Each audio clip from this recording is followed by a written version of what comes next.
हमारे घर और कार्यस्थल के वातावरण को खुशहाल बनाने के लिए क्या हमें बाहरी वस्तुओं के ऊपर निर्भर रहना पड़ता है? एक बार एक श्रीमंत सेठ थे। उन्होंने एक समुद्र किनारे बहुत ही बढ़िया बंगला लिया। वहाँ पे एक आम का पेड़ पहले से मौजूद था और वो बंगले में swimming pool, gym, health club वगैरह सारी सुविधाएं थी। और उन्होंने उनको फिर भी रिनोवेशन वगैरह करा रहे थे। तो उनके दोस्तों ने कहा कि आप किसी वास्तुशास्त्र की सलाह ले लीजिए, ताकि और कुछ उसके अंदर बदलाव करना रहेगा आपकी शांति के लिए तो आप करा सकते हो। तो उनका मन तो नहीं मानता था, फिर भी वो बोले चलो ठीक है। और वो शहर के किसी एक वास्तुशास्त्र को लेके उनका अपॉइंटमेंट लिया और उनको लेने को गए। और उनको लेके जब वो आ रहे थे अपनी कार में, तो रास्ते में उन्होंने देखा कि पीछे से कोई ओवरटेक करने आता है तो वो उनको जाने देते थे। तो उन्होंने पूछा कि आप क्यों ऐसा कर रहे हैं? बोले वो इतना तेज़ी से आ रहा है और ओवरटेक कर रहा है, शायद उसको घर पे कुछ काम रहेगा, भले पहले वो कर ले, हमारा क्या घाई है, हम तो हमारे हिसाब से पहुँचेंगे। ऐसा करते करते गाड़ी जब जा रही थी तो थोड़ा रास्ता छोटा हो गया, तो उन्होंने अपनी गाड़ी की स्पीड और कम कर डाली। और उन्होंने देखा कि गाड़ी जा रही थी और अंदर एक बाईं ओर की गली में से एक छोटा बच्चा दौड़ते हुए आया और उनकी गाड़ी के आगे से निकल गया। उन्होंने गाड़ी अपनी बहुत धीमी कर दी और रोक दी, और वो गली के किनारे जैसे किसी का इंतजार कर रहे थे। और थोड़ी देर में उधर से एक और बच्चा निकला दौड़ता हुआ और उनकी कार के आगे से चला गया।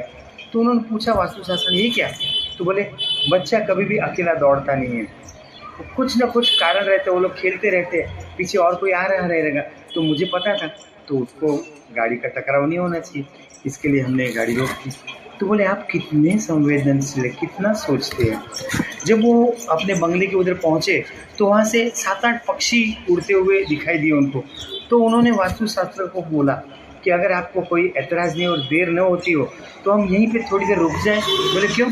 बोले शायद वो हमारे आम के पेड़ के ओर बच्चे आम चुराने आए हैं और हम लोग अचानक वहाँ पे पहुँच जाएंगे तो वो लोग डर के मारे कूदेंगे वगैरह, तो किसी को लग भी सकता है।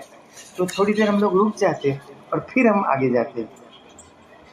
तब उस वास्तुशास्त्र तज्ञ ने कहा इस घर को किसी वास्तुशास्त्र उपाय की ज़रूरत नहीं है।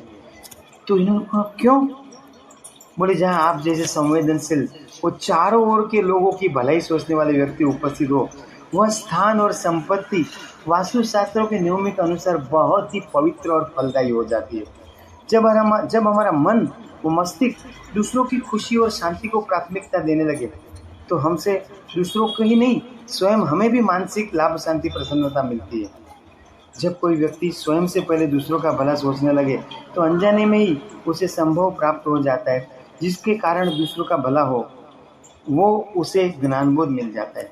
हमारे अंदर भी कुछ गुण विकसित हो जाए कि सुखी जीवन के लिए हमें बाहरी परिस्थितियों के ऊपर ज़रूरत रहने की कोई अवलंबन नहीं है।